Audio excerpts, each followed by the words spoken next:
pense à la Suède, qui a été pionnière, pour le numérique à l'école, hein, qui actuellement fait marche arrière, en jugeant, les écrans responsables, de la baisse du niveau des élèves. Suivant l'avis des médecins, le pays souhaite réduire, le temps passé devant les écrans et revenir au manuel scolaire imprimé.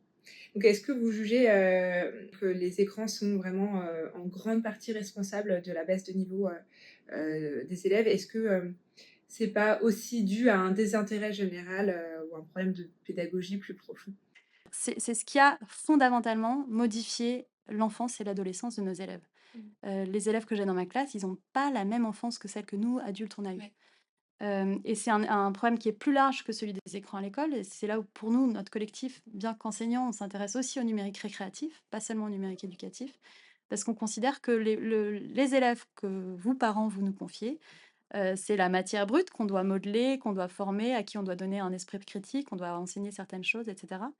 Mais en fait, la matière brute, elle est un peu pourrie, quand elle a été, complètement, comment dire? Absorbée, par les écrans, finalement la capacité d'attention est en baisse, quand elle a un certain mal-être. Parce qu'on voit les chiffres de la santé mentale sont effrayants, en fait, sur les jeunes d'aujourd'hui et on a prouvé les liens avec les réseaux sociaux, la responsabilité des réseaux sociaux. Pour moi, l'un des chiffres les plus symptomatiques, c'est, la lecture. Quand on voit que, c'est la dernière, enquête du Centre national du livre qui est parue récemment. 19 minutes par jour pour les jeunes, de temps de lecture d'un livre imprimé, contre 3h11 d'écran et alors ce chiffre est encore plus prenant quand on regarde la tranche des 16-19 ans, 12 minutes par jour versus 5h10 et je parle pas du temps consacré à l'école, de la lecture pour l'école ou du temps d'écran, pour l'école.